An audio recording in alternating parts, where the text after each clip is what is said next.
2:30, Colorado traveling to number 7, Oregon. Oregon's coming off a huge win against rival UCLA and Fox. And Oregon's favorite, 24 points. But remember, always room for a letdown, right? This is what Iowa learned a couple weeks ago. You win a huge game against a really good opponent that you're a rival with.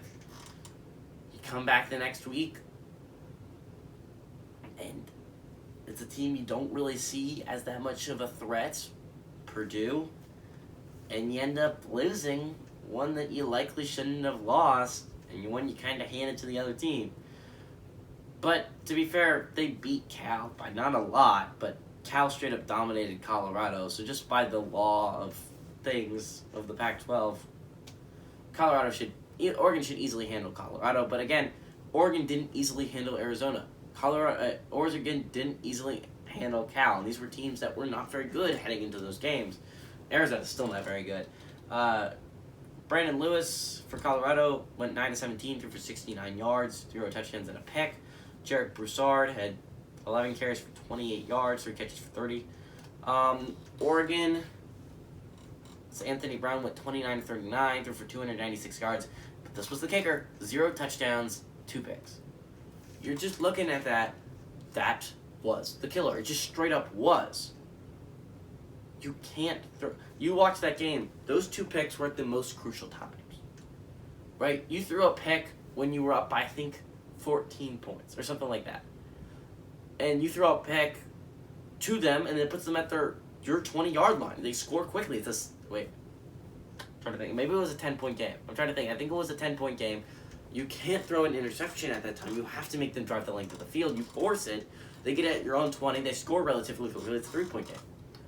You drive all the way down the field. You're at their 20-yard line, right? You have an easy field goal in your back pocket. You just need to chew some clock and then make them drive all the way down the field to score a touchdown.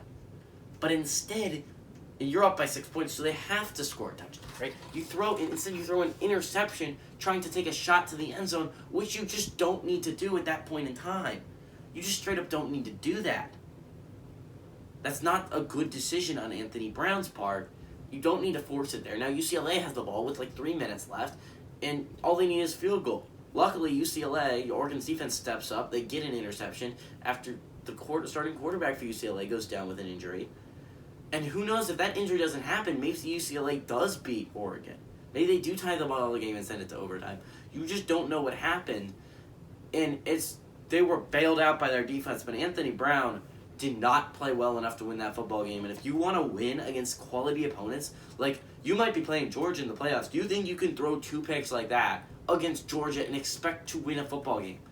Not even say that. Do you think you can play Oregon State, who's playing extremely well at this point? I'm sorry, Oregon fans. The Beavers are a good football team right now. Do you think you could do that and beat the Beavers?